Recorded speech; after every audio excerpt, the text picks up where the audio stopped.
Permisi, selamat sore Bu. Iya Bu, selamat sore. Silakan duduk. Apa ada yang bisa saya bantu ya Bu? Ya Bu, Keluhannya apa Bu? Bu bidan, ini anak saya usianya 14 bulan. Akhir-akhir ini anak saya sering rewel. Sering rewel ya Bu. Jadi perkenalkan, saya bidan Seniana bertugas pada sore ini ya Bu ya. Apakah Ibu sudah siap? Siap. Oke Bu. Jadi gitu ya Bu. Apakah ruang itu muncul setelah Ibu menggunakan popok adiknya? Ya Bu, saya lihat kulit di sekitar area popoknya merah dan agak meradang. Baik Bu, di sini saya akan menjelaskan pengertian dari diaperas atau ruang popok. Itu adalah peradangan kulit yang terjadi pada area popok. Hampir sebagian besar bayi pernah mengalami masalah seperti itu.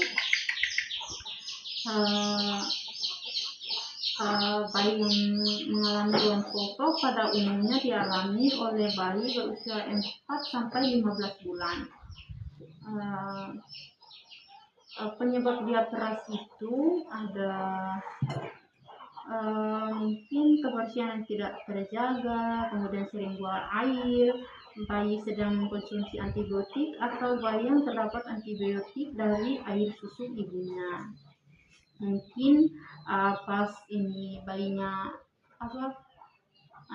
basah, mungkin ibu tidak cepat untuk menggantikan popoknya. Terus tanda-tanda diaperas itu kemerahan pada area kulit yang terkena popok, biasanya pangkat, genitalia hingga selangkangan. Kemudian penata laksanaan diaperas itu gantikan popok yang basah sesering mungkin.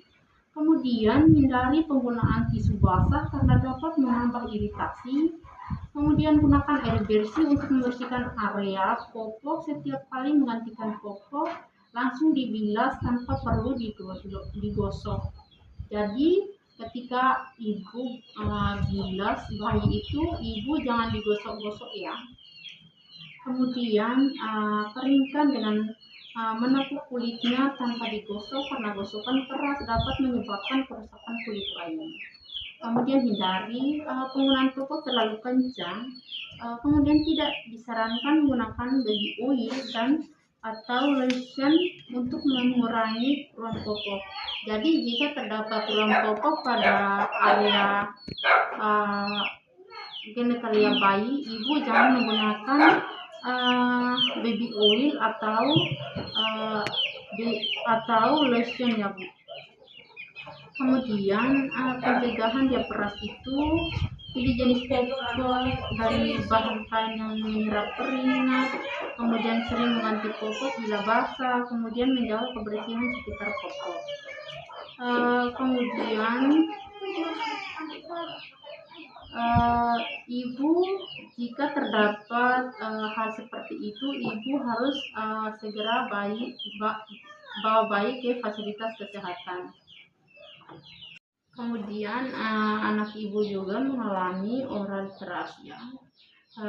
Pengertian oral thrush itu kandidiasis selaput lendir mulut, biasanya mukosa dan lidah, dan kadang-kadang palatum, gusi serta lantai mulut. Gejala oral thrush itu tampak bercak keputihan pada mulut seperti bekas susu yang sulit dihilangkan. Kemudian bayi kadang-kadang menolak atau minum atau menyusui. Terus lesi multiple atau luka-luka banyak pada selaput lendir, pada mulut, sampai bibir memutih menyerupai bekuan susu dan melekat bila dihilangkan dan kemudian berdarah. Kemudian bila terjadi kronis maka terjadi granulomatosa atau lesi benjolan kecil menyerang sejak bayi sampai anak-anak yang berlangsung lama hingga beberapa tahun akan menyerang kulit anak. Gejala yang muncul adalah suhu badan meninggi sampai 40 derajat Celcius, tidak mau makan atau makan dimuntahkan, tidak mau susu botol, bahkan ASI dan gelisah terus.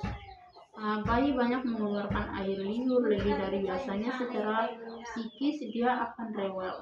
Jadi seperti itu ya Bu, makanya bayinya sering rewel sehari-hari. Terus upaya oral trust tidak terjadi pada bayi, mencuci bersih botol dan got susu.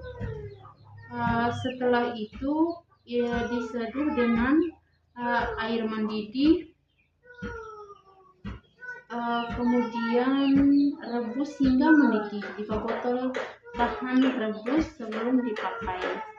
Bayi lebih baik jangan diberikan dot tempong karena selain dapat menyebabkan oral trust juga dapat mempengaruhi bentuk rahang.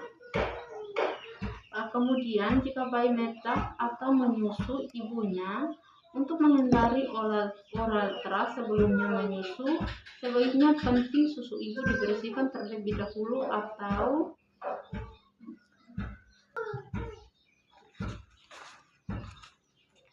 hendaknya selalu menjaga kebersihan dirinya ya Bu.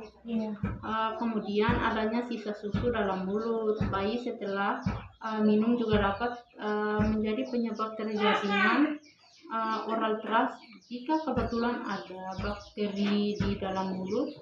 Untuk menghindari kejadian tersebut, setiap bayi jika selesai minum susu, berikan 1-2 sendok teh air matang untuk membilas sisa susu yang terdapat pada mulut bayi.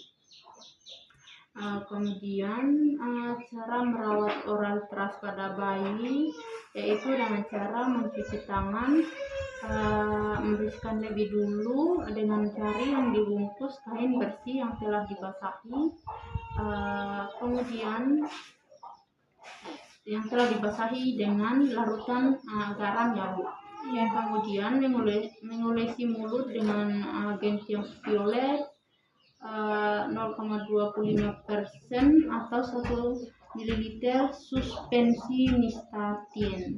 Kemudian membuang kain sehabis dipakai. Kain yang ibu sudah pakai untuk membersihkan mulut bayi yang dibasahi dengan larutan garam itu, setelah dipakai ibu langsung membuang.